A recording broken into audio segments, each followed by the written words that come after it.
नाही लाज धरित ऐसी आशी शरण जावे शक्ती जीवे नवंची पायावर बेटा भीष्मपान केला करा धनुर्धरा रक्षिले ऐसी आशी शरण जावे शक्ती जीवे नवंची तुका म्हणे साक्ष हाती तो म्या चित्ती धरिला ऐसी आशी शरण जावे शक्ती जीवे नवंची विठाला विठाला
नाही लाज धरित ऐसी आशी शरण जावे शक्ती जीवे नवंची वायरचा प्रॉब्लेम असेल तर सॉल्व करून घ्या काज नाही लाज धरित ऐसी आशी शरण जावे शक्ती जीवे नवंची भीष्मपान केला खरा धनुर्धरा रक्षिले ऐसी आशी शरण जावे शक्ती जीवे नवंची तुका म्हणे साक्ष हाती तो म्या चित्ती धरिला ऐसी आशी शरण जावे शक्ती जीवे नवंची पांडुरंगा करू प्रथम गण गण गणात बोलते पांडुरंगा करू प्रथम गजानन बाबा की जय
विस्तारू बाबाजी सद्गुरुदास तुका जय यांचे केले स्मरण होय सगळ विद्यांचे अधिकरण तेची वंदू श्री चरण श्री गुरूंचे ते नमस्कारून आता ओम नमो जी आद्या वेद प्रतिपाद्या जय जय स्वसं विद्यात्मानुरूप देवा तुझा गणेशु सकळ अर्थामती प्रकाशु म्हणे निवृत्तिदासु अवतार जोजे प्रभु के चरणों में सदा पुनि पुनि करो प्रणाम तुम मुझे भूलो नहीं मेरे प्रियतम श्याम हे दुख भंजन मारुति नंदन हे दुख भंजन मारुति नंदन सुन लो मेरी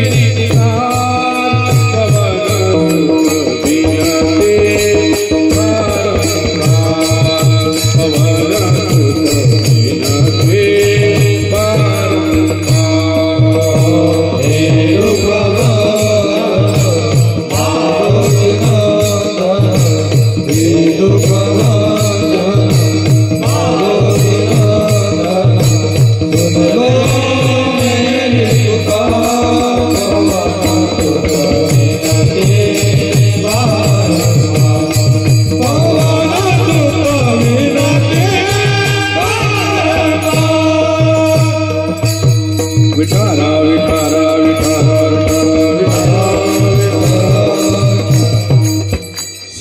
वया भक्तिकाच नाही लाज धरित ऐसी यासी शरण जावे शक्ती जीवेन वंची. प्रस्तुत प्राप्त क्षणिक कीर्तनाच्या सेवेसाठी निवडलेला अभंग संत श्रेष्ठ महावैष्णव भगवंताचे लाडके भक्त संत श्रेष्ठ तुकाराम महाराज यांचा 4 चरणांचा अद्वैताचा अत्यंत चिंतनीय गोडासा अभंग समस्त ग्रामस्थ मंडळी ढोरपगाव वासियांच्या सेवेसाठी मी निवडलेला आहे. विठ्ठल विठ्ठल.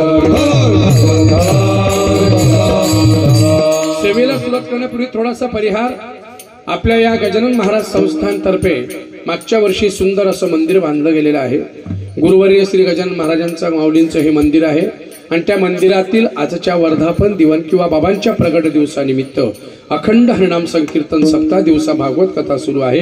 भागवत कथेचे प्रवक्ते आदरणीय हरिभक्तपरायण सन्माननीय परमपूज्य श्री हरिभक्तपरायण प्रशांतजी महाराज मामनकर ढोरपगाव यांच्या मुखातून आपण दिवसा भागवत कथा ऐकत आहात आणि रात्री अखंड हरिनाम संकीर्तन सप्ताह आहे.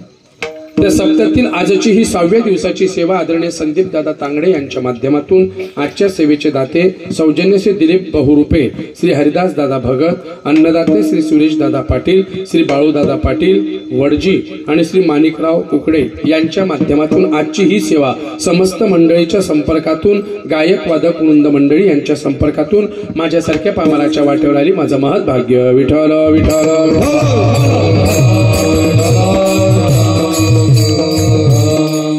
सेवेला सुरुवात करण्यापूर्वी महाराज फक्त 4 सूचना देऊ इच्छितो. पहिली महत्वाची सूचना, आपसात कोणी बोलू नका, उडबस कोणी करू नका.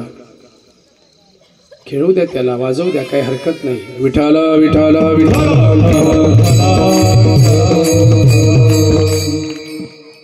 लहानपणीच असे पाय चेपी नका करत जाणं. वाजवतोय तर वाजू द्या महाराज. लहानपणापासून जर असे संस्कार, आपली ही जी पवित्र भूमी महाराज ही गजानन महाराजांच्या पादस्पर्शाने पावत झालेली आहे. महाराज विदर्भाचा जो भाग आहे ना, याच्यावर कलियुगातले महान संत नवे नवे गणपती बाप्पाचा 12वा अवतार गजानन महाराजांचा आशीर्वाद आहे. महाराज गजानन महाराज काय होते, काय आहे हे तुम्हाला चांगल्या प्रकारे माहिती आहे, पण आमच्यासारख्या पामरांना सुद्धा आमच्या गावापर्यंत ख्याती. महाराज विश्वाच्या पाठीवरती असं एकमेव ठिकाण आहे. मी काय सांगतोय, जगाच्या नाही बरं, विश्वाच्या पाठीवर. विश्वाच्या पाठीवर असं एकमेव ठिकाण आहे जिथे कचरा चालत नाही, जिथे भ्रष्टाचार चालत नाही, जिथे कुठल्या प्रकारचा दोष चालत नाही आणि सगळेच्या सगळे प्रेमाने वागतात, माऊली म्हणतात. असं एकमेव ठिकाण कोणतं असेल तर संत श्रेष्ठ गजानन महाराजचं शेगाव संस्थान आहे, की ज्याची नोंद गिनीज बुक ऑफ रेकॉर्ड मध्ये सुद्धा लिहिली गेलेली आहे. महाराज आपण भाग्यवान आहात की शेगाव नगरीच्या संत श्रेष्ठ गजानन बाबांचं मंदिर आपल्याकडे तयार झालेलं आहे. महाराजांचा खूप मोठा परमार्थामधला भाग आहे. महाराज गजानन बाबांनी ज्यावेळेला आपण म्हणतो त्याच्यात वर्णन केलेलं आहे. नीट ऐका, मी अभंग मुद्दाम बाबांच्या हिशोबाने पांडुरंगाच्या हिशोबाने घेतलेला आहे की देव आपल्या भक्ताचं कार्य करण्यासाठी लाज धरत नाही. साधावया भक्ती काज. साधावा म्हणजे करण्यासाठी, भक्ती काज. भक्ती म्हणजे भक्ताचं कार्य, काज म्हणजे कार्य. आपल्या भक्ताचं कार्य करताना लाज धरत नाही, त्याला देव म्हणतात. नाही लाज धरीत, धरत नाही लाज तो. मग तुम्ही अशा देवाला शरण गेलं पाहिजे. ऐसी अशी शरण जावी. मग अशा देवाला शरण जा जिथे तुमची शक्ती वाया जाणार नाही. शक्ती जीवेना वंची. वंची म्हणजे वाया जाणे. तुमची शक्ती देवाच्या चरणी लावा, तुमची शक्ती पुरुषांच्या चरणी लावा, पण महान पुरुष राष्ट्रपुरुषांच्या. मग तुम्ही देवाच्या चरणी तुमची भक्ती लावली तर फायदा काय होणार? भीष्म पण केला खरा, भीष्माचार्यांचा पण खरा केला. धनुर्धरा रक्षिले, अर्जुनाला सुद्धा वाचवलं. देवाने स्वतःची प्रतिज्ञा मोडली या दोघांसाठी, पण या दोघांची प्रतिज्ञा पूर्ण केली. महाराज एवढा देव उदार आहे, तुम्ही त्याच्यासाठी त्याला शरण जाणार. आणि शेवटच्या चरणात तू का म्हणे साक्ष हाती, माझी स्वतःची साक्ष महाराज. म्हणून मी त्याला काय केलंय, तो मी चित्ती धरीला, मी माझ्या चित्तात धरलेलं आहे. तरुण मुलं मुली ऐका बरं, देवाला चित्तात साठवा, गजानन बाबांना चित्तात साठवा. छत्रपती संभाजीराजे, धर्मवीर संभाजीराजे किंबहुना छत्रपती शिवाजीराजे यांना हृदयात साठवा. आपले लोक कोणालाही हृदयात साठवतात. कॉलेजच्या मुलाला विचारलं, बेटा देवाला हृदयात साठव, तो म्हणतो नाही नाही नाही महाराज, मैंने इस दिल में किसी और को बिठा रखा है. चुल्यात मर तिला घेऊन आता काय सांगू तुला कळलं पाहिजे तू कोणाबद्दल बोलतोय. महाराज भगवंताला साधा नका समजा. ज्याने ज्याने देवाला हृदयात साठवलं ना त्यांचं देवाने कल्याण केलेलं आहे. फक्त त्याच्यासाठी त्याला समजून घेतलं पाहिजे. देव म्हणजे साधारण नाहीये, पण देव म्हणजे असाधारण पण नाहीये. महाराज आणि त्याच्यासाठी भक्ती करा. आणि म्हणून अभंग निवडलाय. विठ्ठल विठ्ठल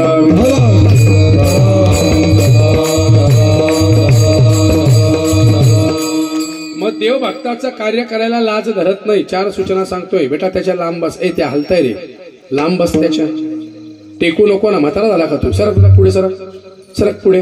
पडलं मिळलं 2-4 जण खपवून दे. सरक पुढे. व्यवस्थित बसा. पहिली महत्वाची सूचना, हाताने टाळी, मुखाने चिंतन करा. दुसरी महत्वाची सूचना, उडबस करू नका आणि बडबड करू नका. तिसरी महत्वाची सूचना सांगायची गरज नाही. कोणाच्या खिच्यात मोबाईल नावाचं साधन असेल तर अगोदर ते एक तर स्विच ऑफ करा किंवा सायलेन्स करा. आपल्या भाषेत बोलू, त्याचा नळला बंद करा पहिले. ऐन कीर्तन रंगात येण्याची घात आणि कोणाचं डबडं केव्हा बोंबलीन सांगता येत. त्याच्यावरच्या रिंगटोन सुद्धा त्रासदायक ठरले आहे. एका टाळकऱ्याचं वय 70-75च्या घरात होतं आणि त्या टाळकऱ्याचा मोबाईल वाजला. नेमकं लाऊडस्पीकरच्या जवळच, माईकच्या जवळच वाजला. बाबा बघा 70-72 वर्षाचा होता आणि बाबाची रिंगटोन काय होती? मला लगीन करा या पाहिजे. म्हटलं लंबा घातला पाहिजे. 70व्या वर्षी अशी रिंगटोन, ही कुठली पद्धत आहे महाराज? आपल्यामुळे इतरांना डिस्टर्ब होण्याचा विचार करतो का आपण? आणि चौथी महत्वाची सूचना आहे, कीर्तनात शक्यतोवर मला विनोद जास्त येत नाही. मी अध्यात्मावर बोलणारा मनुष्य आहे. पण चुकून समजा एखादी वेळेस जर कोणाला झोप लागत असेल तर तसं सांगा. बघा, कीर्तनात झोपू नये. जे कीर्तनात झोपतात त्यांना आता जाऊ द्या, न बोललेलं बरं आहे. आपल्याकडे नेमकं उलट आहे. टीव्ही बघताना झोप लागणार नाही, बडबड करताना झोप लागणार नाही, पण कीर्तनात लागल्याशिवाय धन्यवाद झोपाच म्हणता बाकी सगळं. तशी काळजी करू नका, झोप लागणार नाही. फक्त मनापासून भक्ती करा. विठ्ठल विठ्ठल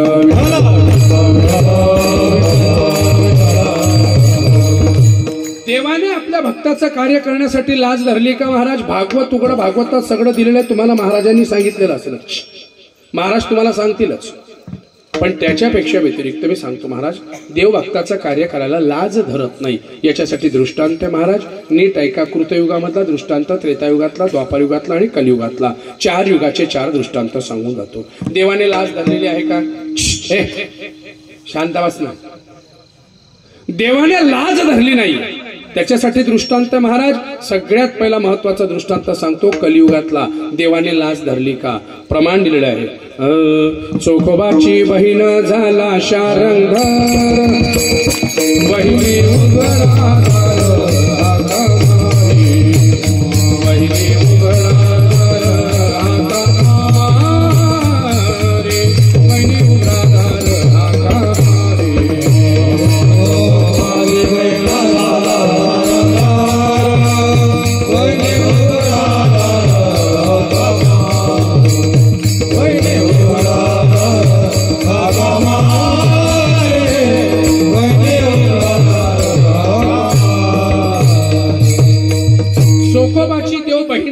देवाने लाज धरली नाही.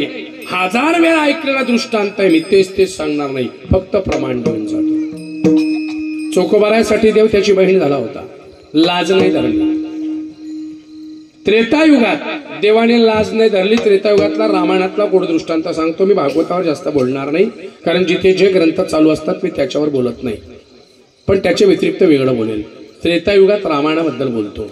महाराज देवाने लाज धरली का? बघा, दृष्टांत सहित सिद्धांत सांगतो. भजन करा. विठ्ठल विठ्ठल. वयाच्या 12व्या वर्षी एका मुलीचं लग्न होणार होतं. तुम्ही ओळखाल कदाचित मी कोणाबद्दल बोलतोय, पण तरी उत्तर दिलं तर बरं वाटेल. महाराज वयाच्या 12व्या वर्षी मुलीचं लग्न होणार होतं, पण साखरपुड्यासाठी बाहेर असे 5 बोकड ठेवलेले होते. बोकड काय म्हणतात तुमच्याकडे त्यांना? बोकड, बोकड्या. बोकड्या दाढी असते ना पा त्याला, बोकड्याला. मी पण वाढवायचो अगोदर, एवढी होती माझी, पण मलाही वाटलं चांगली ठेवावी असं. पण 2012 साली घटना घडली. माझी दाढी अशी वाढलेली होती आणि माझं रावेर तालुक्यात रामायण चालू होतं. रामायण चालू असताना 5व्या दिवशी सीतामातेला रावण घेऊन गेला. मी असं वर्णन करत होता. माता भगिनी रडत होत्या. रामायणाचं वर्णन चालू होतं. माता भगिनी रडत होत्या. रडता रडता एक माय तर इतकी रडत होती, असं वाटत होतं कसं सीतामाय तिची सख्खी मावशी होती का काय, असं इतकी रडत होती. मी तिला सहज विचारलं कथा संपल्यावर, मावशी तुम्ही खूप रडत आहेत, काही त्रास झाला का तुम्हाला? म्हणे नाही महाराज. पण तुम्ही इतक्या का रडत होत्या? जाऊ दे बाबा, तुम्हाला राग येईल. म्हटलं मला नाही राग येत नाही. बोल ना, कशा करता रडत होती तू? म्हणे दादा खरं सांगू? म्हटलं खरं सांगता येईल. बाबा तुमची दाढी पाहून मला रडू येत होतं. म्हणे हो बापरे. म्हटलं ताई माझ्या दाढीचा आणि तुझ्या रडण्याचा काय संबंध आला? म्हणे खरं सांगू बाबा राग नाही येणार ना? म्हटलं नाही. म्हणे बाबा 3 दिवसाच्या आधी माझा बोकड्या कापला, त्याची दाढी तुमची दाढी बिलकुल सारखी दिसते म्हणे. म्हणजे तिला ती रामायणाकरता येत नव्हती, ती काय पाहायला येत होती? माझी दाढी.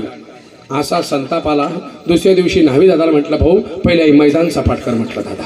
म्हणे बाबा चातुर्मासाला 1 महिना बाकी. म्हटलं तो गेला उडत. त्या बाईला आज माझ्या दाढीत बोकड्या दिसलाय, उद्या माझ्या मुंडीत दिसला तर मला लंबा घालील म्हटलं. कोण कशा करता येईल सांगता येत नाही महाराज. मी काय सांगतोय? अज म्हणजे बोकड. दृष्टांत नीट ऐका. अंगणामध्ये 5 बोकड होते. त्या मुलीने सहज प्रश्न विचारला, बाबा हे बोकड कशासाठी आहे?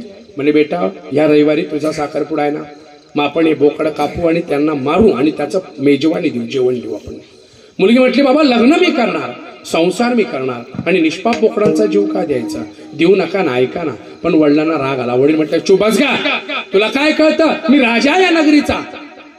इतरांच्या लेकांच्या लग्नामध्ये 1-1 बोकड कापतात, मी तर राजा आहे, 5 कापले पाहिजे म्हणून मी ते ठेवलेले आहेत. मुलीला वाईट वाटलं. ती मुलगी रात्ररात्री पळून गेली, घर सोडून पळून गेली.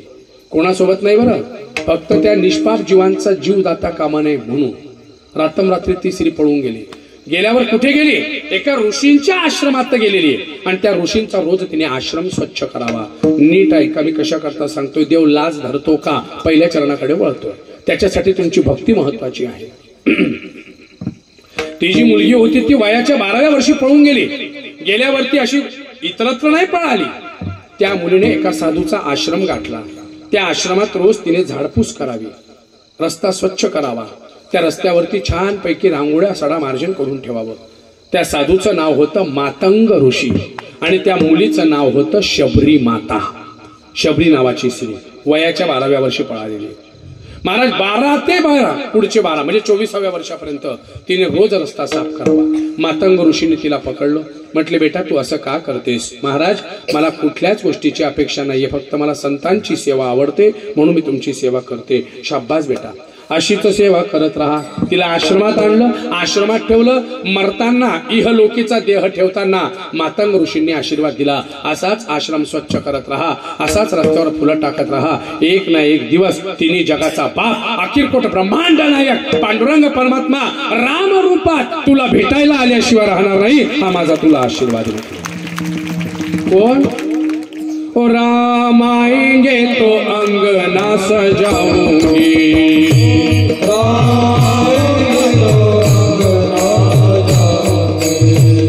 अरे दीप जला के दीवानी मैं मनाऊंगी,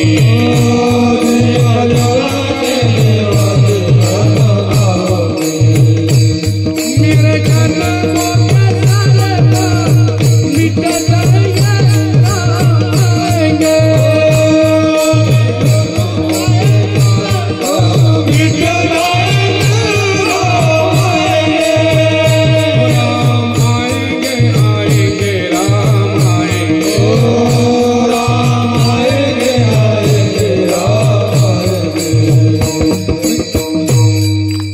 नवीन व्हर्जनचं गाणं आहे, न्यू व्हर्जन. आणि जुनं गाणं कोणतं होतं माहितीये? आज मेरे राम जी का आवन होगा, शबरी की कुटिया पावन होगा, मेरे राम का आवन होगा, शबरी की कुटिया पावन होगा. आएंगे रघुराई तो मैं आसन पे बिठाऊंगी, आएंगे रघुराई तो मैं आसन पे बिठाऊंगी, मीठे मीठे पेड़ अपने हाथों से खिलाऊंगी, मीठे मीठे पेड़ अपने हाथों से खिलाऊंगी. साथ साथ लक्ष्मण जी का दर्शन होगा, शबरी की कुटिया पावन होगा,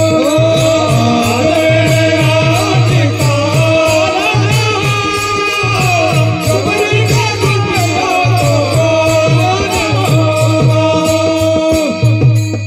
बगिया में जाऊंगी मैं फूल चुन के लाऊंगी, अपने ही हाथों से हार मैं बनाऊंगी.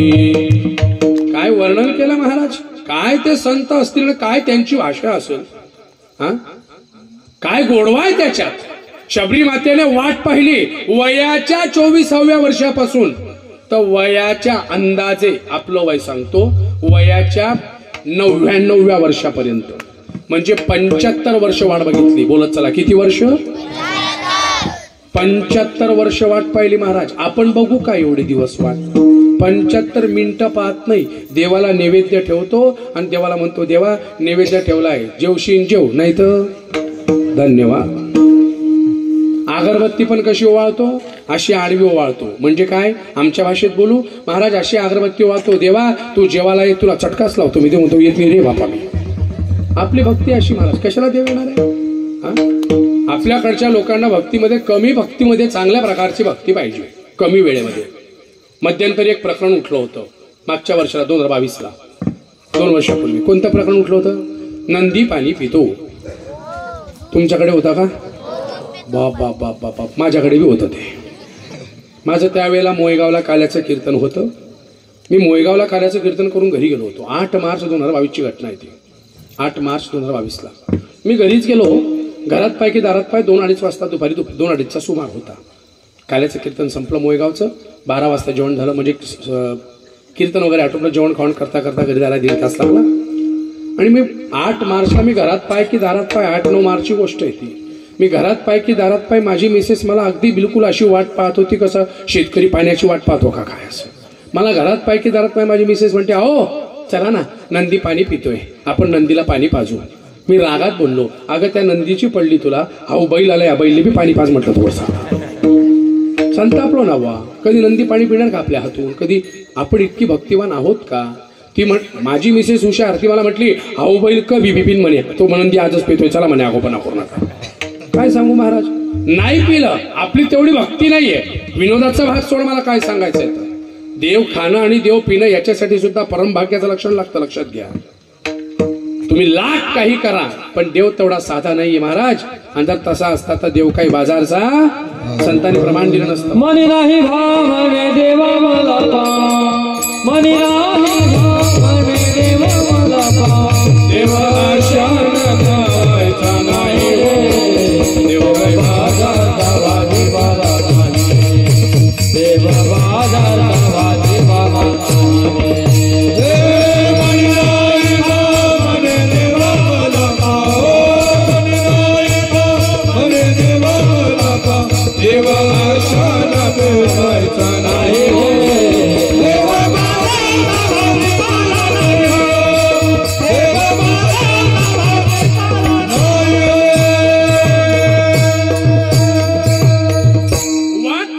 शबरी माता तो काही बाजारचा भाजीपाला नाहीये.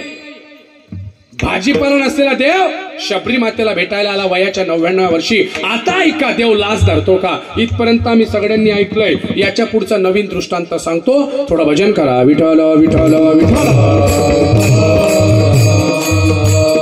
शबरी मातेच्या घरी राम आले. आल्यावरती शबरी मातेने पाय घड्यात टाकल्या, देवाला बसवलं. आएंगे रघुराई तो मैं आसन पे बिठाऊंगी. आसनावर बसवलं. घरात गेली. 2 द्रोण आणले. 2 द्रोण आणले. एक लक्षात घ्या, ते पळसाच्या पानांचे द्रोण होते. पळसाचे पानं जुन्या लोकांना माहिती असेल. अगोदर शेगाव संस्थांमध्ये जे जेवण मिळायचं ना ते पळसाच्या पानातच मिळायचं. एकच पोळी असायची, पिठलं असायचं आणि कधी बुंदीचा लाडू असायचा. तेव्हापासून येतोय आम्ही. नीट ऐका महाराज. ते पळसाचं पान पवित्र मानलेलं आहे. त्या पळसाच्या पानामध्ये द्रोण केला आणि ते द्रोण 2 माता शबरीने आणलेले आहे. पहिला द्रोण जो होता तो उजव्या हातातला तो लक्ष्मणाच्या हातात दिलेला आहे. आणि लक्ष्मणाला सांगितलं लक्ष्मणा हे बोर तू खा, मी माझ्या रामाला माझ्या हाताने खाऊ घालते. आणि शबरी मातेने तो द्रोण घेतलाय महाराज. नीट ऐका. आणि शबरी माता आपल्या हाताने रामाला बोरं खाऊ घालते. आएंगे रघुराई तो मैं आसन पे बिठाऊंगी, मीठे मीठे पैर अपने हाथों से खाऊ घालते. इतक्यात लक्ष्मणाचं लक्ष गेलं त्या बोरावरती दात उमटलेले होते. नीट ऐकून घ्या. जसे दात उमटलेले होते, लक्ष्मण सहज म्हटला, मावशी हे काय? म्हणे बोर आहे. याच्यावर असं काय? म्हटले बेटा दात उमटले, ते माझे उष्टे. अरे बापरे, उष्टे?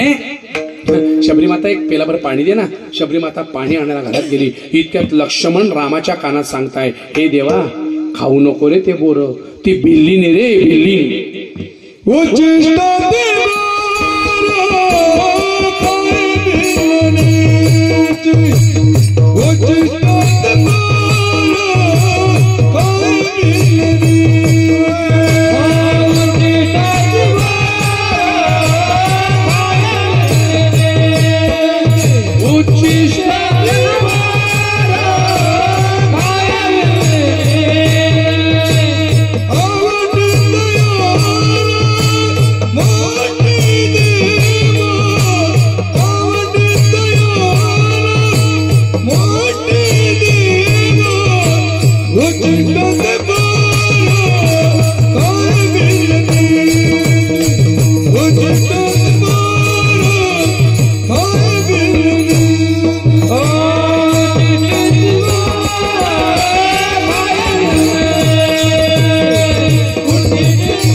भगवंत म्हटले, मी खातोय, तुला खायचे नसतील तर खाऊ नको. इथपर्यंत ऐकलंय मी, याच्या पुढचं ऐका काय घडलंय. माता शबरीने एक पेलाभर पाणी त्या अर्जुनाला आपल्या लक्ष्मणाला दिलेलं आहे. लक्ष्मणाने पाणी पिलं, तो गडू बाजूला ठेवला, तो द्रोण असा घेतला, असा मागे गेला. आपल्याकडे कोणाचं लक्ष नाही ना ते पाहिलं. राम प्रभू उष्टी बोरं खातायत हे त्याचं लक्ष होतं, त्याला ते खायचे नव्हते. म्हणून लक्ष्मणाने तो द्रोण घेतला, असा मागे मागे सरकला, बऱ्याच मागे गेला. आपल्याकडे कोणी बघत नाही असं बघितलं, तो द्रोण घेतला, गरगर गरगर गरगर फिरवला आणि सपकन द्रोण फेकून दिला. नीट ऐका, आता देवाने लाज धरली का बघा बरं. एकीकडे देवाचा सक्का भाऊ होता, त्याचं नाव लक्ष्मण होतं, आणि दुसरीकडे माता शबरी ती त्याची भक्त होती. माझ्या पांडुरंगाने लाज नाही धरली. जसं देवाने पाहिलं की लक्ष्मणाने माझ्या शबरी मातेचा अपमान केलेला आहे, त्या रामाने मनातल्या मनात तिथल्या तिथे लक्ष्मणाला एक प्रकारे जणू काही श्राप दिलाय की लक्ष्मणा जातपात पाहिलेली आहे, धर्मभेद पाहिलेला आहे आणि एका स्त्रीचा भक्तीचा अपमान केलेला आहे. आज जे द्रोण तू फेकलेला आहे, ऐकत चला, आज जो द्रोण फेकलेला आहे, तू फेकलेल्या द्रोणामुळे आज तो द्रोण जिथे जाऊन पडेल, त्यामुळे त्या द्रोणामुळे त्या पर्वताचं नाव द्रोणागिरी असं पडेल. जी उष्ट्या बोरांचा अपमान केलेला आहे, ही जमिनीत पेरली जातील, याच्यातून एक वनस्पती उगवेल, तिचं नाव संजीवनी राहील. आणि आज ज्या बोरांचा अपमान केलेला आहे, आज जिचा अपमान केलेला आहे, भविष्यात जेव्हा मरत राहशील तेव्हा जोपर्यंत तुझ्या तोंडामध्ये याच वनस्पतीचा रस पडणार नाही, तोपर्यंत तू वाचणार नाही. हा माझा तुला श्राप आहे म्हटले जा. प्रमाण पाहिजे असेल प्रमाण घ्या. हो द्रोणागिरी जो आनीला, द्रोणागिरी जो आनीला,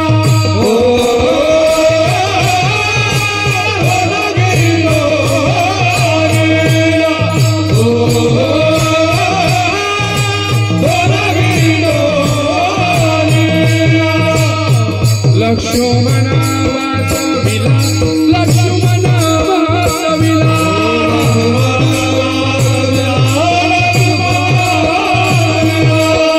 लक्ष्मणा वाचविला, लक्ष्मणा वाचविला,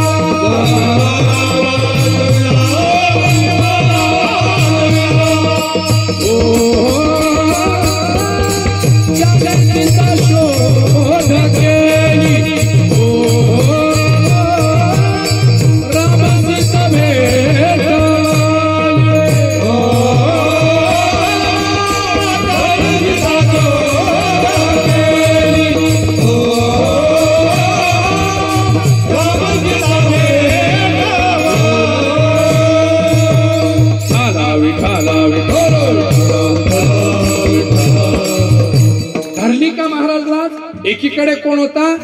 भाऊ आणि एकीकडे कोण होते?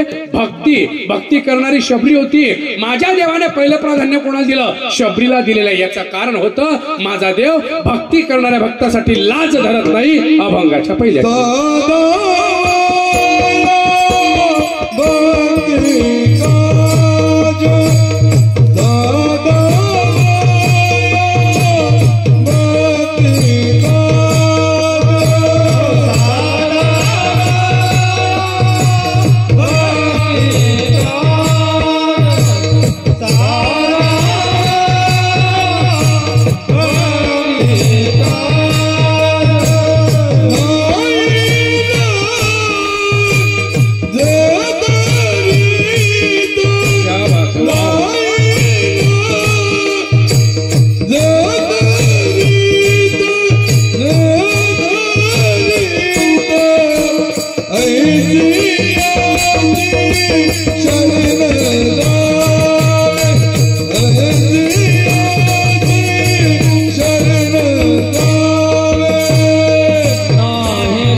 भक्ताचं कार्य करण्यासाठी. दृष्टांत असेल किती सांगू दृष्टांत महाराज. मी आत्ता सांगितलं ना, त्रेतायुगातलं सांगितलं, तुम्हाला कलियुगातलं सांगितलं. अजून तुम्हाला हवं असेल तर द्वापार युगातला दृष्टांत घ्या, तुम्हाला हवा असेल तर कृतयुगातला दृष्टांत भगवान महादेवांचा घ्या. शिवपुराणातला दृष्टांत सांगतोय. देव लाज धरतो का बघा. पण थोडं भजन करा. विठ्ठल विठ्ठल विठ्ठल.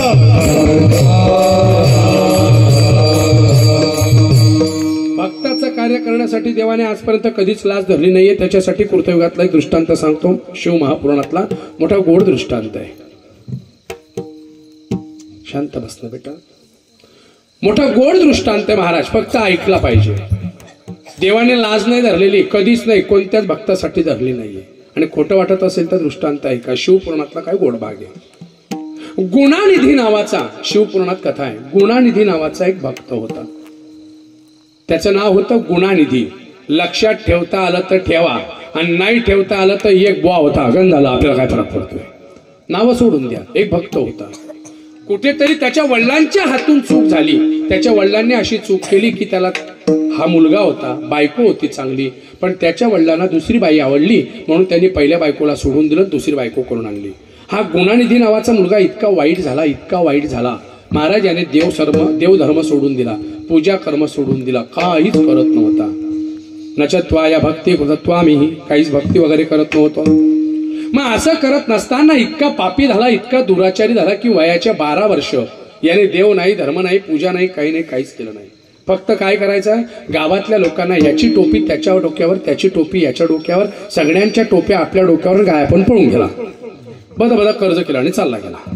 आता एवढं केल्यावरती गावकरी टपले होते, याला मारायचंय, याने आपले पैसे बुडवलेले म्हणून गावकरी त्याच्यावर टपले होते. मग याची वाट बघताय. एके दिवशी तो घरी आला. गावकऱ्यांना माहिती पडलं, नीट ऐका, गावकऱ्यांना माहिती पडलं तो आलाय काठ्या लाट्या घेऊन. ज्यांचे ज्यांचे पैसे होते ते मारण्यासाठी त्याला आलेले. आता काठ्या लाट्या घेऊन त्याला मारण्यासाठी जे जे लोक आलेले आहेत त्याला ही गोष्ट माहिती पडली. त्या सकाळी जवळजवळ 4-4:30च्या सुमाराला गुणानिधी नावाचा मुलगा मागच्या दाराने पळून गेला. आपल्या ढोरप गावून पळाला असं समजा. पायी पायी पळता पळता पळता देऊळगाव राजापर्यंत गेला. कोणत्या गाव? पिंपळगाव राजापर्यंत गेला. त्याच्या पुढे आता वडा नाकापर्यंत गेला. गावकरी पळताय, त्याला मारायचंय. आज त्याला मारणारच आपण. जिवंत ठेवला तर ठीक नाही, मारून टाकू, कारण खूप त्रास दिला याने आपल्याला. करता करता सकाळपासून पळताय, सकाळी 4 वाजेपासून पळताय, दुपार झाली, रात्र झाली. महाराज पळता पळता तो डायरेक्ट पार शेगाव पर्यंत, खामगाव शेगाव पर्यंत चालला गेलाय. रात्रीचा 11:30-12चा सुमार झालाय. त्याच्या मागे पळणारे पण उपाशी, तो पण उपाशी, जीव वाचवत पळतोय. आणि एवढ्याच मध्यरात्रीच्या वेळेला नीट ऐका, दिवसभर काहीच खाल्लं नाहीये, फक्त पुण्याची गणती बघा. देव किती साधा आहे आणि देवाची भक्ती कशी असते. तो लाज धरतो का बघा. काय झालं, हा गुणानिधी पळता पळता दिवसभर पळालेला आहे, त्याने काहीच खाल्लेलं नाहीये, दिवसभर उपाशी तापाशी आहे आणि जाता जाता रात्री शेगाव सारख्या गावाला गेलेला आहे. एक सुंदर महादेवाचं मंदिर दिसलं आणि त्या मंदिरात त्याने स्वतःचा जीव वाचवासाठी एंट्री केलेली लपून बसलेला आहे. लपल्याबरोबर त्याला असं दिसलेलं आहे की काहीतरी वळवळ करतोय. त्याला वाटलं हे मंदिर आहे, कदाचित नाग वगैरे असेल ना. खिच्यामध्ये हात घातला, त्याला आगपेटी सापडली. बिड्या पित होता तो, त्याला आगपेटी सापडली. त्याने बिडी म्हणजे आगपेटी पेटवली. पेटवल्याबरोबर उजेड पडला, समोर दिवा दिसला, त्याने दिवा लावला. दिवसभराचा भुकेला आहे. अलगदपणे पिंड दिसली. पिंडीवरती महादेवाच्या बेलाची पानं होती. बाजूला अर्धी बादली पाणी पडलेलं होतं. त्याने सगळे बेलाचे पानं उचलले त्या बादलीमध्ये टाकले. पुण्याची गणती बघा, बेलाची सगळी पानं उचलली त्या बादलीमध्ये टाकलेले. सगळ्यात पहिले दिवा लावलाय, बेलाची पानं उचलले ते बादलीमध्ये टाकलेले. का, पिंडीवर कोणीतरी काही प्रसाद ठेवला असेल तर खायला बरं पडेल आपल्याला. तिथे पिंडीवर खडी साखर म्हणा किंबहुना पेढा दिसला. त्याने तो प्रसाद खाल्लाय. सकाळचं काहीच नाहीये, थोडा प्रसाद तोंडात गेलेला आहे. पहिलं पुण्य केलं त्याने, दिवा लावला. दुसरं पुण्य केलं, बेलाची पानं सगळे उचलून त्याने बादलीत टाकली. तिसरं पुण्य केलं, देवावरचा प्रसाद खाल्ला. चौथं पुण्य केलं, जी बेलाची पानं टाकलेली होती पुजाऱ्याचं लक्ष जाऊ नये म्हणून परत ती पानं पाण्यातून काढली आणि परत पिंडीवरती रचून ठेवून दिली. ऐकताय सगळे, झोपले नाही कोणी, भाषा कळते ना माझी. आणि असं करता करता जसं त्याने पानं पुन्हा ठेवली, पण पाण्यात ठेवण्याच्या अगोदर ती पिंड पहिले पाण्याने स्वच्छ काय करून घेतली, धुवून घेतलेली आहे. मग ते पानं ठेवलेले आहे. इतक्यात पुजाऱ्याचं लक्ष गेलं. पुजाऱ्याने आरवी मारली, चोर चोर चोर. जे त्याच्या मागे लागलेले होते ते धावत धावत आले. त्यांनी काट्या लाठ्यांचा वापर केला. काट्या लाठ्या मारल्या. गुणानिधीचं डोकं फुटलं, त्याच्या डोक्यात काड्या पडल्या. त्याने पिंडीला घट्ट पकडलं. रक्ताची धार पिंडीवर पडली आणि त्याच ठिकाणी गुणानिधी नावाचा मुलगा मरण पावला. विठाला हा गुणानिधी नावाचा मुलगा मरण पावल्यावरती त्याचा चित्रगुप्ताने हिशोब चालू केलेला आहे. किम पुण्यत्वायाम एवं पापत्वाहा. आपल्या भाषेमध्ये बोलून जाऊ का, याचं पुण्य जास्त आहे की पाप जास्त आहे शोधू लागला. त्याला विचारलं, बाबा रे, तुझ्या वाटेवर 40% पुण्य आहे आणि तुझ्या वाटेवर 60% पाप आहे. तो मनातल्या मनात म्हणतोय 40% पुण्य आलं कुठून, मी तर एवढा पापी आहे, 4% पुण्य केलं नाही आजपर्यंत, 40% आले कुठून. त्याला विचारलं, चित्रगुप्तांना विचारलं त्याने, चित्रगुप्तजी माझ्या वाटेवर एवढं पुण्य कसं काय आलं सांगता का. त्यावेळेला चित्रगुप्त सांगू लागले, अरे बाबा, तू दिवसभर पळाला, काहीच खाल्लं नाही. पहाटे 4 पासून तर रात्री 12:30-1 पर्यंत तू काहीच खाल्लं नाहीये. अन्नाचा कण सुद्धा खाल्ला नव्हता. नेमकं तू जो दिवशी पळत फिरला त्या दिवसाला महाशिवरात्रीचा दिवस म्हणतात. इनडायरेक्टली तुझ्याकडनं महाशिवरात्रीचा काय झाला, बोलत चला, काय झाला. दुसरं पुण्य देवाजवळ काय लावला तू, दिवा. तिसरं पुण्य तू महादेवावरती काय व्हायलं, बेलाचं पान वाहिलं, बेल वाहिली. चौथी गोष्ट महत्वाची, तू पिंड साफ केली. आणि 5वं महत्वाचं पुण्य, तुझ्यामुळे जे लोक तुझ्या मागे पळत होते त्यांचा पण काय घडलेला आहे, उपवास. त्यांचं सुद्धा पुण्य तुझ्या वाटेवरती आलेलं आहे. सांग तुला काय पाहिजे. गुणानिधी नावाचा मुलगा म्हटला, एवढा महादेव कृपाळू आहे, माझ्याकडून नकळत पुण्य घडलं तरी इतकं मला पुण्य दिलेलं आहे. मग मला पुढच्या जन्मामध्ये एका श्रीमंत माणसाच्या घरी जन्माला घाला आणि मला थोडं पुण्य करण्याची संधी द्या. तथास्तु. पुढच्या नगरीमध्ये नीट ऐका, हा गुणानिधी नावाचा मुलगा समजून घ्या, दंतत्वा नावाच्या एका मुलाच्या घरी जन्माला आलाय, श्रीमंत झालाय, पण पाप भोगू लागला. जन्मतः त्याचे हातपाय काय होते माहितीये, पंगोड झालो देवा.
माफी मागू का थोडी? धराल तर एकदम धरात जा, सोडाल तर एकदम सोडत जा. काय म्हणलं तर माझी मदर तुमच्यावर इतके सुंदर गायक पदक भेटले आपल्याकडे. गजानन बाबांचा आशीर्वाद आहे महाराज. मी तर कायम सांगतो की विदर्भ म्हणजे गजानन महाराजांचीच कृपा आहे. अहो शेगाव संस्थांमध्ये गेल्या 13 वर्षापासून कार्यक्रम करतोय मी. 13 वर्षापासून दत्त जयंती माझ्याकडे. महाराज इतका आनंद वाटतो ना. इथ्या परिसराला गजानन बाबांचा आशीर्वाद आहे. मी गजानन बाबांना गुरु केलेला आहे. महाराज नीट ऐका, आपण भाग्यवान आहे की एवढे मोठे संत आपल्याकडे आलेले आहेत. पुढे का सांगतोय त्यांचं चरित्र पण थोडं सांगेल, पण फक्त चिंता करू नका. नसलं पण ना पाठ, फक्त साथ द्या. विठ्ठल विठ्ठल विठ्ठल. नीट ऐका, परिणाम काय घडलेला आहे? तोच व्यक्ती पुढच्या जन्मामध्ये पांगू जन्माला आला, पण दान धर्म केलेला आहे. एवढी दया त्याची आलेली आहे की त्याच्या पुढच्या जन्मामध्ये तो अलकनगरीचा राजा म्हणून जन्माला आला. पहिल्या जन्मात कोण आहे? गुणानिधी. दुसऱ्या जन्मात कोण झाला? विंधो. तिसऱ्या जन्मात कोण झालेला आहे? अलकनगरीचा राजा अलका. पण त्याने एवढं दान पुण्य केलं महाराज.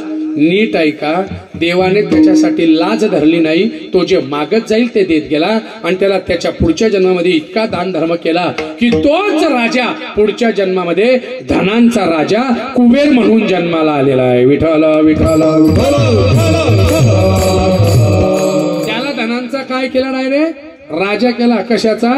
धनांचा राजा. प्रमाणे देह हे काळाचे धन कुबेराचे. देह हे काळाचे धन कुबेराचे.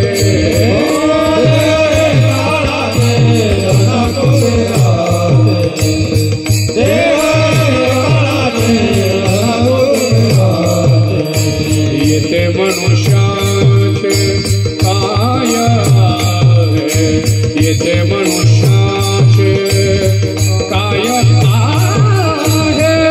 देह हे काळाचे धन कुबेराचे. देह हे काळाचे धन कुबेराचे. येते मनुष्याचे काय आहे, येते मनुष्याचे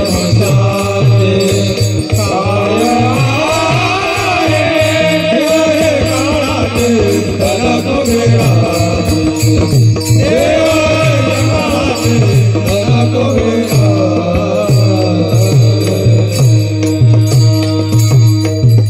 लाच धरली का देवाने त्याच्यासाठी? महाराज तो वास्तविक कसा पापी म्हणून होता, पण देवाने त्याला पापाची गणती कमी करता करता पुण्यवान केला. गुणानिधी, विंध्य, अलक राजा आणि त्याच्या पुढे कुबेर केला. का? देव त्याच्यासाठी लाच धरत नाही. साधा वया भक्ती काज नाही. कृतयुग सांगितला, त्रेतायुग सांगितला, द्वापार युगात कृष्णाचं उदाहरण भागवतात तुम्ही ऐकलेलं आहे. कृष्ण आणि अर्जुन बागेत फिरत असताना अर्जुनाच्या मनात आलं, चुकून माझ्या सोबत माझी बायको असती तर घ्या. म्हणजे जगातला बाप सोबत एक निर्णय. काही काही लोकांना तर बायको इतकी लागते महाराज. लग्नाच्या आधी आई आई आई आई आई, लग्नाच्या आधी आई आई आई आणि लग्नानंतर धन्यवाद बाई बाई बाई. कुठेही जायचं तर बाई. आणि ती बाई मग अशी इज्जत घेते. आतापर्यंत जेवढी इज्जत बायकोनं घेतलेली आहे तेवढी इज्जत कोणीच घेत नाही. बायको दिवसातून एकदा तरी म्हणते, गुपचूप बसा, तुम्हाला काही धन्यवाद. येले म्हणता उत्तर. चांगल्या चांगल्याला म्हणते बायको. बाईचे 3 वाक्य पेटाने महाराज. दिवसातून 3 वाक्य मनोजवाला सुद्धा ऐकणे पडता. मी बी ऐकतो बारे. पहिलं वाक्य बायकोचं, गुपचूप बसा, तुम्हाला काही समजत नाही. दुसरं वाक्य कोणतं? आता माहेरी गेली तर परत आणि आल्याशिवाय. आणि तिसरं एक पेटन वाक्य, कुवाऱ्या मुली तुम्ही बोलू नका, तुम्ही अनुभव निभारे, तुम्ही गुच्चू बसा बेटा. आणि तिसरं एक पेटन वाक्य सौभाग्यवती बायांचं, मी म्हणून टिकली, दुसरी असती तर तू जाय ना खपणं, मग समजी न काय ते. सगळ्यांना असा अहंकार झाला महाराज, मी म्हणून. नाही हो, काही काही परमार्थी लोकांना पण अहंकार आहे. मी म्हणून सप्ताह टिकलाय, तू बाहेर निघ. तसं काहीच नाही. देवाचं कार्य देव करून घेतो. आज जर मी दांडी मारली कीर्तनाला तर तुमचा सप्ताह पण पडला असता का? माझ्याऐवजी दुसरा कोणी होता, असा विचार आपण का नाही करत? काय नाही महाराज, देव त्याचं कार्य कधी थांबू देत नाही. मी पणा सोडून द्या. मी कोणी केलं? भागवताची पहिलीच कथा आहे. अहो, तो आईच्या गर्भात 12 महिने होता. बामनाचा पोर एका खेळास प्याले, बामनाचा पोर एका खेळास प्याले.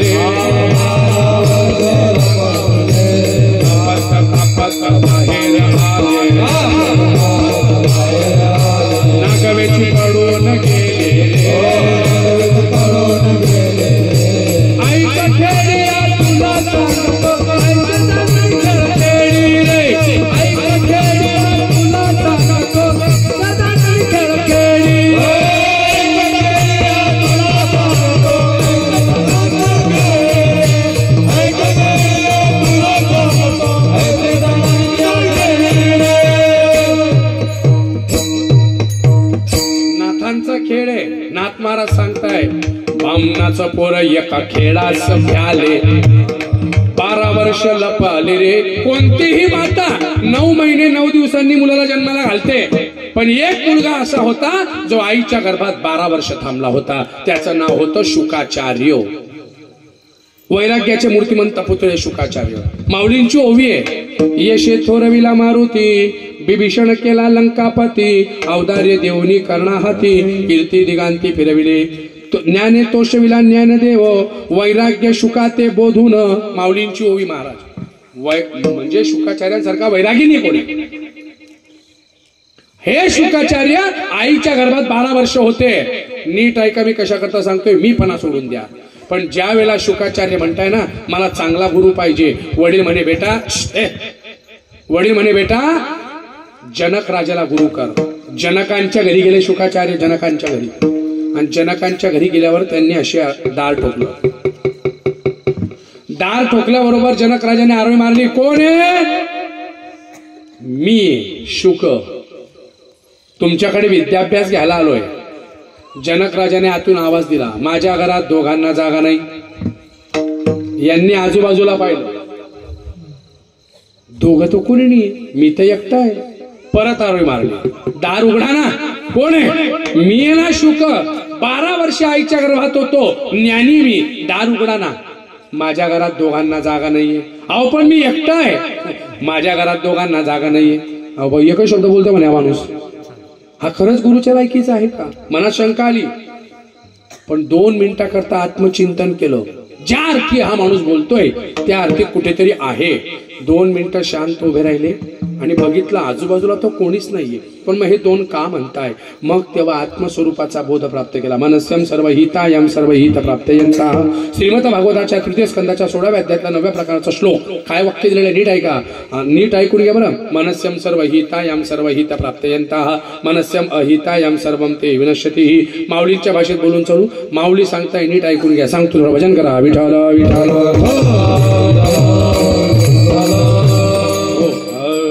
मनोमार्गे गेला,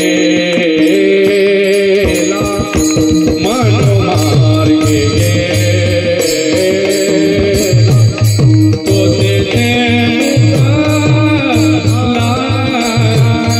मनोमार्गे गेला, मनोमार्गे गेला,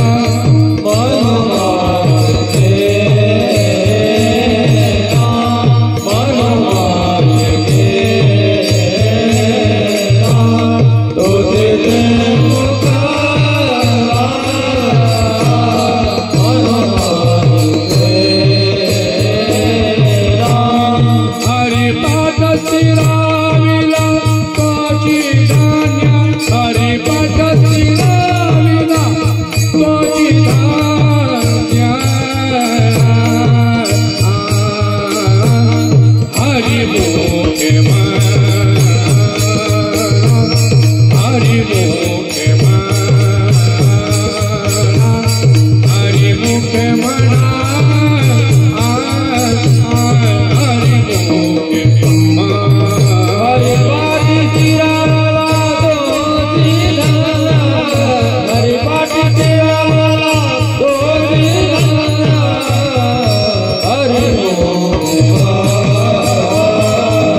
थोडसा फरक आहे. हा नंद नावाचा राग आहे आणि नंद रागातले 2 शब्द चुकले थोडे की लगेचच त्याचा राग हा केदार रागात चालला जात असतो. आलाप जरी चुकला तरी केदार होऊन जातो. महाराज किती गोडवा आहे. ना ना ना मनोमार्गे गेला म्हणून सांगितले महाराज, मनाच्या मार्गाने जाऊ नका, देवाच्या चरणावरती जा. परिणाम काय होतो? देवा माझे मन लागो तुझे. परिणाम काय होतो? साधावया भक्ती काज नाही लाज. कृष्णाने लाज धरली नाही, अर्जुनासाठी बाई झाला. भागवतात तुम्ही ऐकलेलं आहे. सोडून द्या. भागवत केलं लक्षात नाही आलं, रामायण झालं लक्षात नाही आलं, शिवपुराण गेलं लक्षात नाही आलं. कलियुगातला दृष्टांत लगातार 2 दृष्टांत कलियुगातले. देवाने लाच धरली का? सन 1968 साली घटना घडलेली. Underline the sentence. काय सांगतोय ऐका.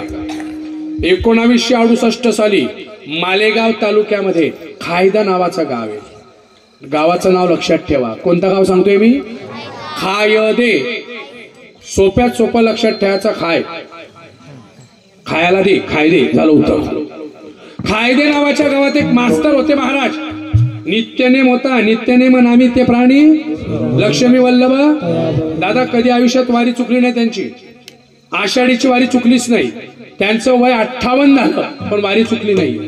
आणि त्यांच्या आजोबापासून वारी होती. आजोबांनी वारी सोडली नाही, वडिलांनी सोडली नाही. आता मुलगा 58 वय झालंय पण वारी सोडली नाही.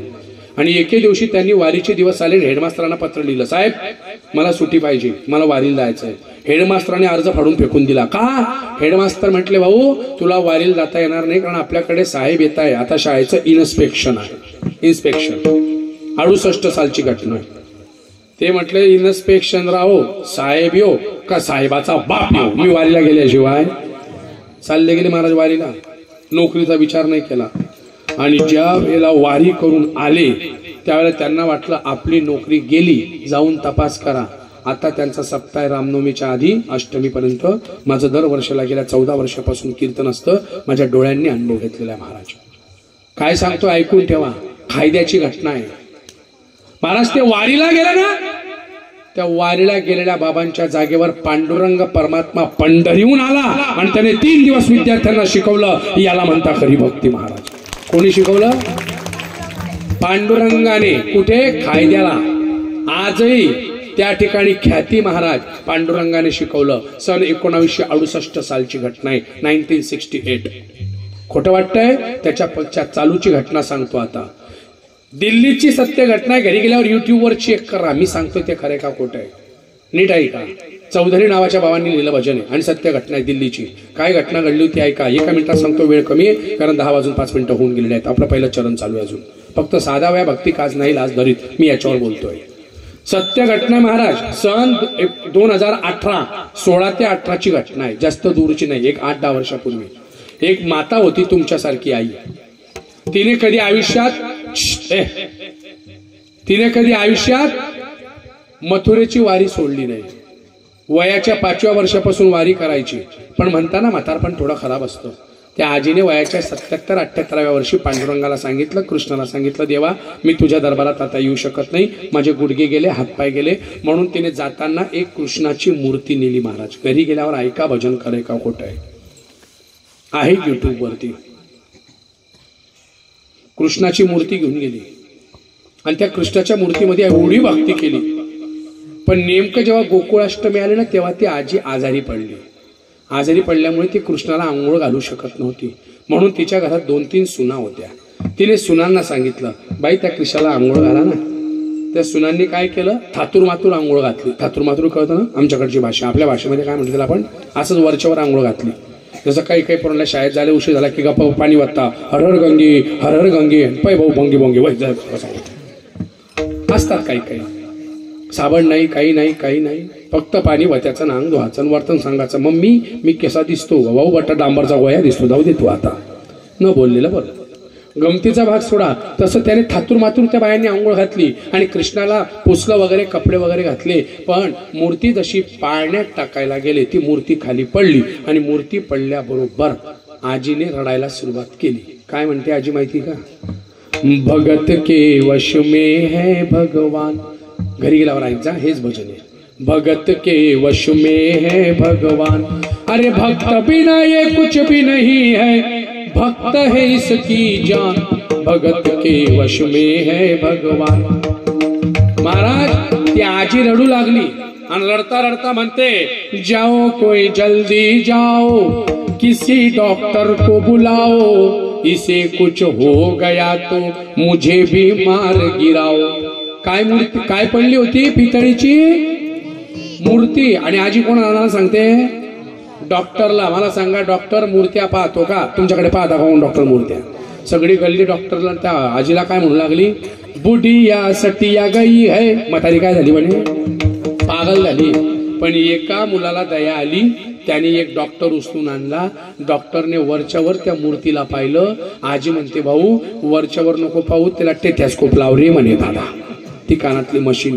आता इथे सत्य घटना ऐका, घरी गेल्यावर शांततेने ऐका, मी फक्त आजच्या ठळक बातम्या सांगतोय. जसं त्याने कानाला मशीन लावली आणि स्टेथॅस्कोप त्या मूर्तीच्या हृदयाशी लावला. जोई सीने से लगाया पसीना जम कर आया, उसने कई बार लगाया और डॉक्टर चकराया. काबर धड़क रहा सीना लल्ले का, धड़क रहा सीना लल्ले का, मूर्ति में थे प्राण भगत के वश में है भगवान. मूर्तीमध्ये काय होते आणि मूर्तीतून आवाज येतोय धक धक धक धक धक धक. डॉक्टरने डॉक्टर की सोडून दिली. शेवटची लाईन ऐकण्यासारखी आहे. जहां लाल तेरा जुग जुग जिए, बड़ा एहसान किया है, आज से सारा जीवन इसी के नाम किया है. आजी उपकार केले ग, एवढ्या डिग्र्या घेतल्या पण मला देव कळला नाही, पण तुझ्यासारख्या बाईमुळे आज मला देव कळलाय. आणि मुलांना म्हणतोय बनवारी तेरी मां नहीं पागल, पागल सारा जहां भगत के वश में है भगवान. जग पागल आहे जे देव नाही म्हणतंय. आज आजीला देव दिसलाय आणि देव दिसला नाही, देव आला का साधा वया भक्ती काज नाही लाज. देव लाज नाही धरत, पण त्याच्यासाठी काय पाहिजे माहिती का, अशा देवाला शरण गेलं पाहिजे. कशा अभंग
ऐका महाराज, आशाला शरण जा जिथे तुमची शक्ती वाया जाणार नाही.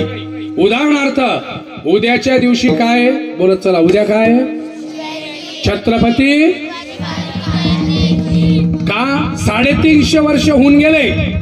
आज 350 वर्ष होऊन गेल्यावरती सुद्धा आज त्या राजाची जयंती प्रत्येकाच्या हृदयामध्ये आनंद देऊन जाते. याचं कारण एक आहे, जगावं तर छत्रपती शिवाजी राजांसारखं आणि कर्म करावं तर राजांसारखं. हीच त्यांची ख्याती महाराज.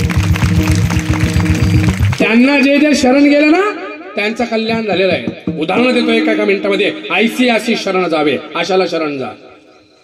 महाराज आपल्या मुलाच्या लग्नाची पत्रिका द्यायला आला होता. ओळखलं असेल मी कोणाबद्दल बोलतोय तर.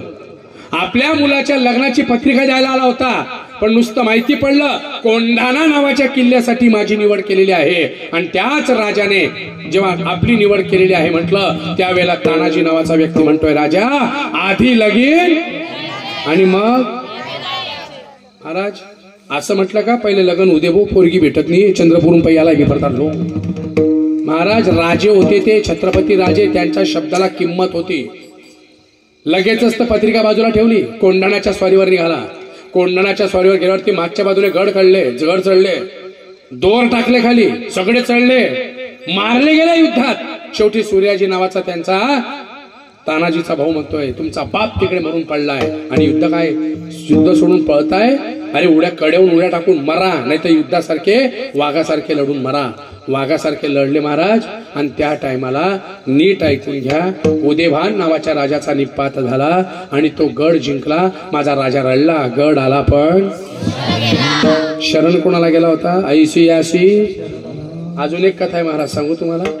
महाराज कंडिशन अशी होती की छत्रपती शिवाजीराजे कोल्हापूरला गेले होते. कोल्हापूर जिल्ह्यामध्ये फिरायला.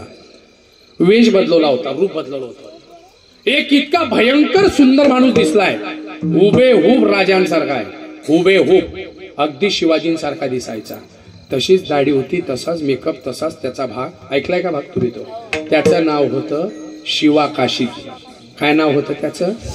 महाराज फक्त 3 महिन्याची मैत्री होती हो, 3 महिन्याची मैत्री.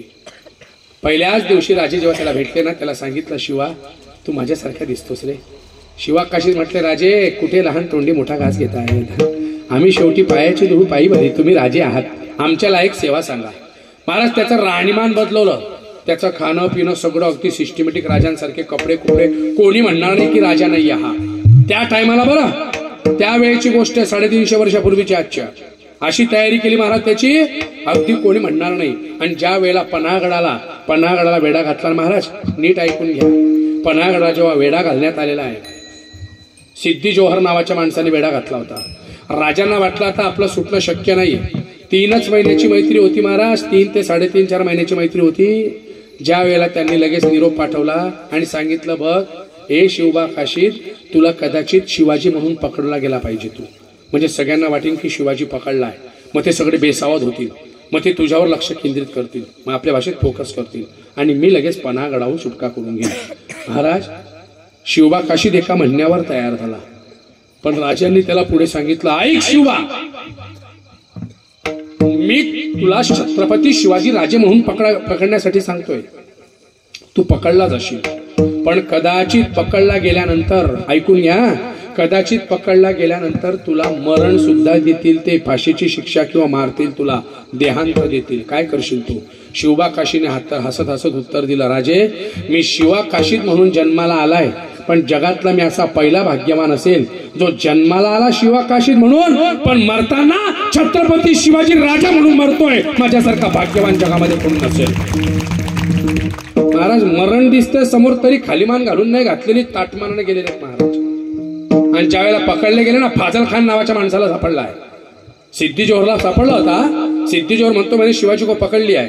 अफजल खानाचा पोरगा होता फाजल खान, आणि त्या अफजल खानाचा कोथळा शिवाजीराजांनी बाहेर काढला होता. आणि त्या टायमाला फाजल खानाला पाहिलेलं होतं. आणि फाजल खान म्हणतो, ये शिवाजी नहीं है, ये शिवाजी नहीं है, मैंने शिवाजी को अपनी आंखों से देखा है.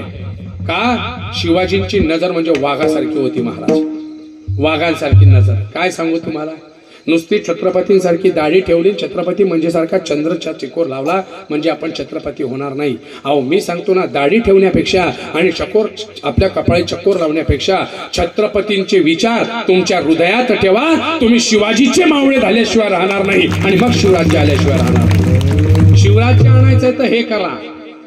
मी कशा करता सांगतो, राजे महान आहेत, राजांसारखा व्यक्ती नाहीये. किती महान आहे महाराज, 350 वर्ष होऊन गेले, आजही त्यांचं नाव येत आहे.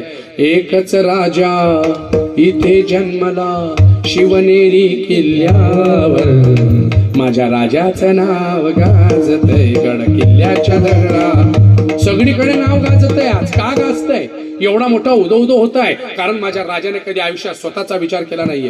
माझा राजा शेतकऱ्यांसाठी जगला, माझा राजा रयतेसाठी जगला, माझा राजा स्त्रियांच्या आबरूसाठी जगला, म्हणून माझ्या राजाचं नाव आहे. अहो जगाच्या इतिहासात पन्ने पलटून बघा, 350 वर्ष होऊन गेले महाराज, हजारो वर्ष होऊन जातील तरी असा राजा नाहीये छत्रपतींसारखा. कारण छत्रपतींच्या राज्यात 350 वर्षात दरबारात एकही बाई नाचली नाही, असा एकमेव राजा छत्रपती शिवाजी राजा. म्हणून तर मावळे स्वतःहून शरण जायचे ना. ऐसी यासी पन्हागडाहून जेव्हा सुटका झाली ना महाराज, गोडखिंडीमध्ये आले, 300 मावळे हाताशी होते आणि राजे थांबून म्हणताय, बाजी मला नाही वाटत आपण गडावरती पोहोचू. त्यापेक्षा घोडखिंडीत थांबूया आणि शत्रूचा मुकाबला करूया. 3000 मुघल मागून येत होते. माझ्या राजाने सांगितलं आपण युद्ध करूया. त्यावेळेला बाजीप्रभू पुढे आला. बाजीप्रभूंनी हात ठेवला आणि सांगितलं शिवा तुम्ही म्हणताय ते बरोबर आहे. तुम्ही एक काम करा शिवाजी. अहो राजे तुम्ही हाताशी 50 मावळे घ्या गडावर पोहोचा आणि तोफ डागा. जोपर्यंत तोफेचा आवाज येत नाही ना हा बाजीप्रभू इथे खिंड लढवेल. एक काही मुघलांना पुढे जाऊ देणार नाहीये. बाजी तू वेडा आहे का? तुला मृत्यूच्या दाढे सोडू का? नाही नाही नाही नाही मी तुला मृत्यूच्या दाढे सोडू शकत नाहीये. त्या टायमाला बाजीप्रभू म्हणताय राजे अरे एक बाजी मेला तर 1000 बाजी भेटतील पण एक राजा गेला तर जगाला दुसरा राजा भेटणार नाही. म्हणून तुम्ही चिंतापणे जा. न ऐकता माझा राजा रडत रडत गेला. हो रडत रडत गेलाय आणि रात्रभर घोडखिंड लढली महाराज. अशी घोडखिंड लढली की महाराज असं म्हटलेलं आहे की मृत्यू सुद्धा त्या ठिकाणी हारला होता. मृत्यूही हारला आणि बाजी जिंकला होता. महाराज हाताच्या तलवारी तुटल्या माफ करा ढाली तुटल्या हातातल्या. डोक्याचे पागोटे काढले होते हाताला बांधले. रात्रभर युद्ध केलेलं आहे. 4-5 तास 3500 मुघल सैन्यासमोर 250 मावळे लढले महाराज. घोडखिंड थोडी पुढे सरकू दिली नाहीये. फक्त लक्ष होतं तोफेच्या गोळ्याकडे. तेव्हा तोफ्याचा गोळ्याचा आवाज आला आणि मग बाजीप्रभूने प्राण सोडला. आणि बाजीप्रभू म्हणताय माझा राजा गडावर पोहोचला. आता मी निश्चिंतपणे मरतो आहे. आणि सिद्धी जोहर खाली मान घालून घरी परत चालला गेला. का ऐसी आसी शरण जावे शक्ती जीवे न बंची. तुमची शक्ती नको वाया गेली पाहिजे. अजून दृष्टांत आहे. इतिहास सांगितला, भागवत सांगितलं, रामायण सांगितलं, शिवपुराण सांगितलं. अजून एकच दृष्टांत सांगतो आणि सेवा पूर्णत्वाकडे नेतो. 10:20 झालेले आहे. सगळ्यांनी मोठ्या प्रेमाने एकदा हाताने टाळी मुखाने चिंतन करा.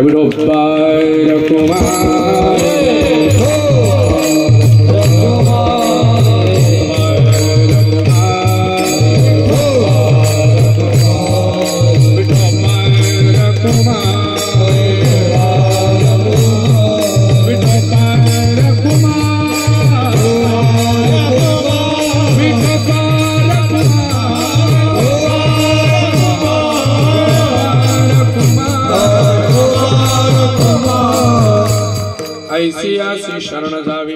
महाराज जानकीराम नावाचा भक्त होता. अगोदर तो भक्त नव्हता सोनार होता.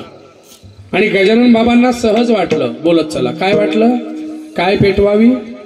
चिलम पेटवावी. दिवस कशाचा होता तो? अक्षय तृतीयेचा. आणि तुमच्या विदर्भात अक्षय तृतीयेला खूप महत्व आहे. तुमच्याकडे अक्षय तृतीयेला एक पदार्थ केला जातो त्याला चिंचवणे म्हणतात. बरोबर आहे का? बोलत चला ना. तुमच्याकडे आहे की नाही ते पद्धत? नाही तुम्ही असं हो बी म्हणता नाही बी म्हणता कसं मी लंडन रुपये आलाय का काय बस उत्तर देत चला ना. चिंचवणे खूप प्रसिद्ध आहे महाराज तुमच्याकडे. चिंचवण्याला पवित्र मानण्यात आलेलं आहे. आणि संध्याकाळच्या वेळेला चिलम पेटवायला जानकीरामाने विस्तव द्यायला नकार दिला होता. माझ्या बाबांना वाईट वाटलं आणि बाबांनी काय केलं?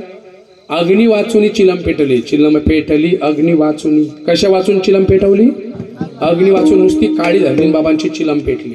पण तिकडे काय घडलेलं आहे नीट आहे का? ऐसी आसी शरण जावे. जे चिंचवणं त्याने तयार केलं होतं त्या चिंचवण्यामध्ये काय पडल्या होत्या? आळ्या पडल्या. इतकं घाण वास यायला लागला. लोक खात नव्हते. नाकाला पदर लावत होते. शी शी शी उठू लागले. त्यावेळेला त्या जानकीरामाला कळून चुकलं की आता आपल्या हातून चूक झालंय आणि आपल्याला वाचवेल तर फक्त एकच वाचवेल. त्याने वशिला मारला. कोणाचा? नीट ऐका. त्याने वशिला मारला. महाराज जानकीराम गेला आणि गजानन बाबांना सगळ्यात पहिले ज्यांनी बघितलं होतं उष्ट्यापत्रावडी निमित्त विदेहत्वत बहु प्रगट बंकटलाल स्वामींचा त्याने वशिला मारला. आणि गजानन बाबांनी नुसता चिंचवण्याला हात लावला आणि हात लावल्यावर किडे पडलेले चिंचवणे अगदी इतकं शुद्ध झालं की सगळ्यांनी आवडीने खाल्लं. गजानन बाबांना तो शरण गेला. विठाला विठाला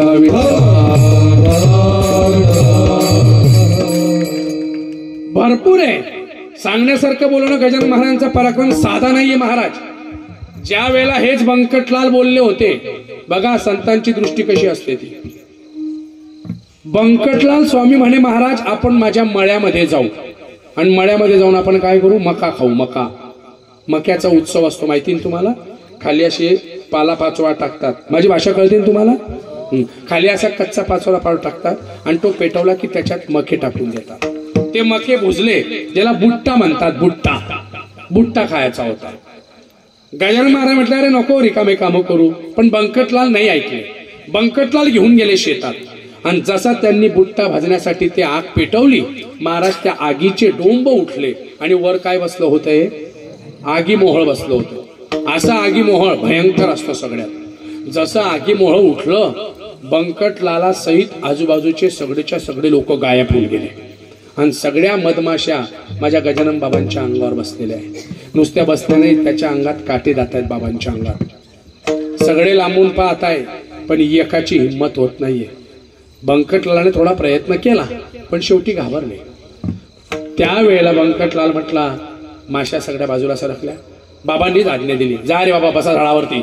सगळ्या माश्या परत झाडावर बसल्या, पोळावर बसल्या. बाबा लगेच म्हटले बंकटलाला, महाराज थांबा, मी तुमच्या अंगाचे काटे गेले ना, ते काटे काढण्यासाठी मी सोनार आणतो. गजानन बाबा म्हटले काही गरज नाहीये, मला योग येतात. योग येतो, योग. योग माहितीये ना, योगयाग विधी माऊली म्हणताय, पण गजानन महाराज योगराज होते. योगराज म्हणताना म्हणतो आपण अनंत कोटी ब्रह्मांड नायक महाराजाधिराज योगीराज म्हणतात आपण त्यांना. ते योगीराज होते. मला कुंभक करायचा आहे. कुंभक म्हणजे अंगातली सगळी शक्ती अशी बाहेर काढणे, म्हणजे अंगातली घाण सगळी बाहेर पडते, त्याला कुंभक योग म्हणतात. गजानन बाबांनी कुंभक केला, सगळे काटे बाहेर निघाले. पण काय सांगायचं होतं बाबांना हे समजून घ्या. बाबांना काय सांगायचं होतं हे समजून घ्या. तेव्हा बाबा म्हटले, ऐक बंकटलाला, जेव्हा तुमच्याकडे पैसा आहे, खायचं आहे, 100 लोक तुमच्याकडे आल्याशिवाय, पण जर तुमच्यावर संकट आलं तर एकही तुमच्याकडे येणार नाही.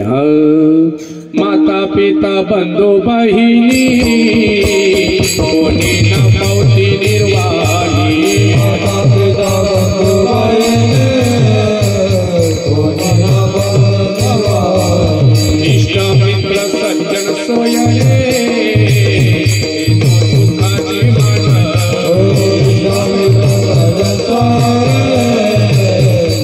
सुखाची मन, एकला मी दुःख भोगी कुंभ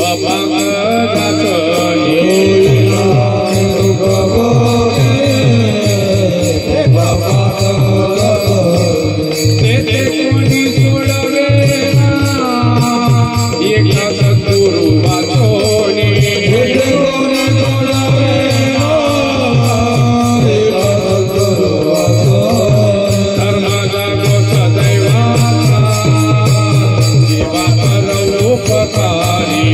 आंधळ्या दृष्टीने त्याचे नाव मी उच्चार,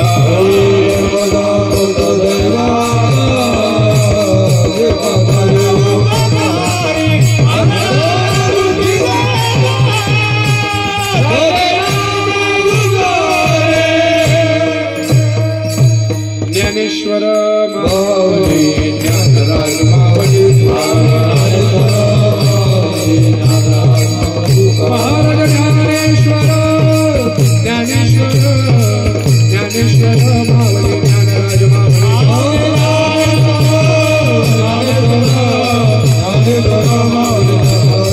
जय ज्ञानेश्वर माऊली ज्ञानराज माऊली.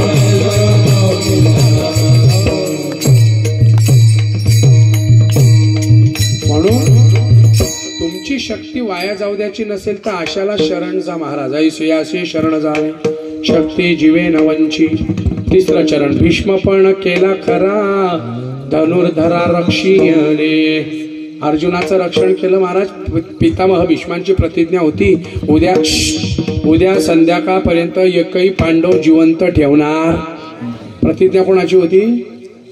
भीष्माचार्यांची. काही लोक प्रतिज्ञा करतात, मरीन पण पाय ठेवणार नाही तर पडल्याशिवाय. कशाला प्रतिज्ञा करतो? नाही होत, काही गरज नाही ना. प्रतिज्ञा चांगली करा ना महाराज. छावा नावाचा पिक्चर आलेला आहे. संभाजीराजांची प्रतिज्ञा बघा काय होती तर जरा दाखवा. मी कधी पिक्चर बद्दल बोलत नाही, मला आवडत नाही. मी उलट सांगतो की आपल्या मुलांवरचे संस्कार चांगले पाहिजे, पण संस्कृतीच्या बाबतीमध्ये मी चांगलं सांगणार. लक्षात घ्या महाराज, इतके चांगले संस्कार पाहिजे ना. मी सांगतो ऐकून घ्या. भीष्म पण केला करा, भीष्माचार्यांचा चांगला गुण घ्या. अहो संध्याकाळ झाली बोलत चला. जनावर किती लांब चरायला गेलं असलं की संध्याकाळी जनावर कुठे येतं? गोठ्यात येतं. खरं का खोटं आहे? बकऱ्या किती लांब गेल्या असतील संध्याकाळी कुठे येतात? घरी येतात. पशु पक्षी किती लांब उडाले असतील संध्याकाळी कुठे येतात? त्यांच्या घरट्यामध्ये येतात. पक्ष्यांना कळतंय, जनावरांना कळतंय, येल्याला कळतंय, आणि आपल्या घराच्या दोन पायाला येल्याला कळत नसेल तर फायदा काय? संध्याकाळी त्यांना घरात बसवा, शुभम करोती म्हणायला लावा. किती फायदा आहे बघा. आपल्या मुलांची संध्याकाळच्या वेळेला हनुमान चालीसा आणि रामरक्षा तोंडी पाठ करून घेणं हे आपलं कर्तव्य आहे. काय ताकद आहे रामरक्षेत, एकदा बघा जरा. काय ताकद आहे हनुमान चालीसेत बघा. काय काय म्हणतात हनुमान चालीसेची गरज काय? तरुण मुलांनो, बेटांनो, हनुमान चालीसेची ताकद ती कशात नाहीये. विज्ञान सुद्धा हनुमान चालीसेवर चालतंय. सूर्यापासून पृथ्वीचं अंतर किती आहे हे विज्ञानाला माहित नव्हतं, ते आमच्या हनुमान चालीसाने दिलेलं आहे. जुग सहस्र जो जनपर भानु लिल्यो ताही मधुर फल. जुग सहस्र, भानु म्हणजे रवी, भानु म्हणजे सूर्य. सूर्य किती अंतरावर आहे हे याच्यात उत्तर दिलंय. आणि याच्याहून त्यांनी नासानी आपल्या लोकांनी ग्रह पाठवला. ही ताकद माझ्या हनुमान चालीसेमध्ये आहे आणि तो आपल्या मुलांचा पाठ झाला पाहिजे. रामरक्षेची ताकद. कोण म्हणतं जगात पहिल्या विमानाचा शोध राईस बंधूंनी लावलेला आहे? रामरक्षा वाचा महाराज. राम प्रभूंच्या सीता मातेला रावण ज्या विमानात घेऊन उडाला होता त्या विमानाचं नाव पुष्पक विमान होतं. ते आजच्या 10,500 वर्षापूर्वी होतं. आणि लोक म्हणतात महाराज नाही हो नाही, आपल्या मुलांना हे शिकवा, आपल्या मुलांवरती ह्या गोष्टींचा पगडा टाका. फक्त अभ्यास नका करा, अभ्यासासोबत अध्यात्म द्या. जी ताकद अध्यात्मात आहे. मी स्वतः इंग्रजी विषयाचा प्राध्यापक आहे. माझ्याकडे 5 डिग्री आहे, 1 नाही 2 नाही. I have 5 degrees. पण एवढं असून सुद्धा मी शिक्षणाचा गर्व कधीच करत नाही, कारण मला माहिती आहे जिथे शिक्षण संपतं तिथे माझ्या गजानन बाबाचं चरित्र चालू होतं. एवढे माझे गजानन बाबा महान महाराष्ट्राचे. अनुभव घेऊन बघा. मी सांगतोय म्हणून नाही महाराज. काय सांगू गजानन बाबांनीतला म्हणा किंवा गजानन पारायणातला कोणतं सांगू. माझ्या स्वतःच्या घरात पारायण चालू झालेलं आहे. मी 3 दिवस पारायण करतो आणि प्रगट दिवसाला माझ्याकडे स्वतःकडे अन्नदान असतं. येऊन बघा. मी बढाई की नाही महाराज, बाबा करून घेतात आपल्याकडनं. काय ताकद आहे गजानन महाराजांच्या कार्यामध्ये. काय सांगू तुम्हाला महाराज. 1 मिनिटात सांगतो आणि सेवा संपवतो, फक्त 1 मिनिटात. आणि ते काय सांगतोय ते समजून घ्या. अहो, कवरसूत नावाचा मनुष्य ज्या वेळेला कांदा भाकरी घेऊन आला होता, कांदा भाकरी, तर 5 पक्वांना जसे विदुराचे घरचे कन्या खाताना, आणि हेच दिलंय दासगणूंनी, तेच दिलंय ग्रंथात. विदुरा घरच्या कन्या खाण्यासाठी माझ्या भगवंतांनी कौरवांच्या घरचं अन्न सोडलं होतं आणि विदुराच्या घरच्या कन्या खाल्ल्या. त्याचप्रमाणे 5 पक्वांनाचा बेत आणला होता. पण माझ्या बाबाजींना त्या टायमाला कवर सुताची भाकर खायची होती, त्याची गाडी चुकली होती. माझे बाबा तिथपर्यंत उपाशी राहिले. कवर सुताच्या घरची भाकरी खाल्ली, पण मोठ्या लोकांच्या घरच्या पदार्थाला हात लावला नाही. एवढा अधिकार माझ्या बाबांचा होता. हे नुसतं बोलण्यासाठी नाहीये. कवर सुताची कांदा भाकर भक्षिली सत्वा प्रेमा कातर, नग्न बैसोनी गाडीत लीला दाविली बरीत. काय सांगू तुम्हाला महाराज. साधं नाही हो, बाबांचं तत्वच मोठं वेगळं आहे. एकदा त्या बाबांच्या नावाचा मोठ्या प्रेमाने गजर करूया. झालेली सेवा बाबांच्या चरणी अर्पण करतो. सगळ्यांनी मोठ्या प्रेमाने एकदा हात मोकळे करायचे सगळ्यांनी, आणि अगदी मनात टाळी वाजा. गण गण गणात होते, गण गण गणात होते.